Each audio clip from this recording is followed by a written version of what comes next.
આપણી વચ્ચે અહીંયા સ્ટેજ પર આવશે અને એમના સન્માન માટે આપણે હું ડૉક્ટર નયનભાઈ પટેલ સાહેબને વિનંતી કરું કે એમનું સન્માન કરે। ત્યારબાદ મીનાક્ષીબેન મંગળભાઈ પટેલ ફતેપુરા પીએચસી ધારાપુરમાંથી નિવૃત્ત થઈને આપણી વચ્ચે અહીંયા ઉપસ્થિત છે, ત્યારે હરેશભાઈ પટેલ રામ ઇન્ફ્રાને વિનંતી કરું કે એમનું સન્માન કરે।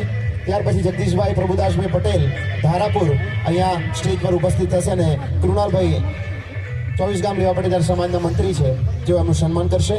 ત્યાર પછી શોભનાબેન પ્રભુદાસભાઈ પટેલ ચપટિયા નિવૃત્ત થયા છે, તો સુરેશભાઈજી પટેલ સાહેબ એમને સન્માન કરશે।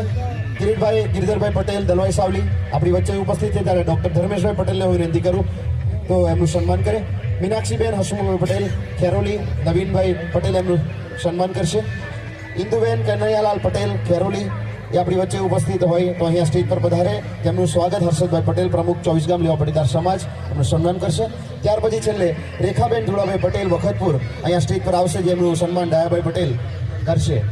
તો મંચસ્થ મહાનુભાવોને આ નિવૃત્ત કર્મચારીઓનું સન્માન કરતા હર્ષ અને લાગણી અનુભવે છે। 24 ગામ 28 ગામ વર્ધી વીરપુર વિભાગ એમનું સન્માન કરી રહ્યું છે, એમને સન્માનિત કર્યું છે। એમની 58 વર્ષની સેવાઓ એ સમાજની સુવાસ ફેલાવવાનું કાર્ય આ પંચમહાલ જિલ્લાની અંદર કર્યું છે, ત્યારે આપણે એમને તાળીઓના ગડગડાટથી વધાવી લઈએ।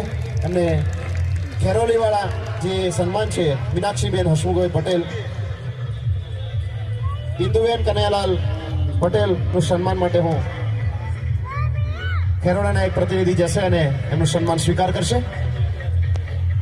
શોભનાબેન દેવેન્દ્રભાઈ પટેલ ચપટિયાના સન્માન માટે જો અહીંયા કોઈ પ્રતિનિધિ હાજર હોય તો એમના એક પ્રતિનિધિ અહીંયા આવીને એમના સન્માનને સ્વીકાર કરશો।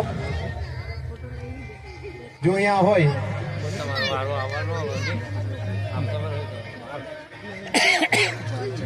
શોભનાબેન દેવેન્દ્રભાઈ પટેલ ચપટિયા નિવૃત્ત શિક્ષિકા બેન છે, આપણી વચ્ચે ઉપસ્થિત હોય તો સ્ટેજ પર આવશે અને એમનું અહીંયાથી સન્માન થઈ રહ્યું છે, ત્યારે આપણે સૌ સમાજ વતી એમનું હર્ષ અને આનંદની લાગણી અનુભવીએ છીએ।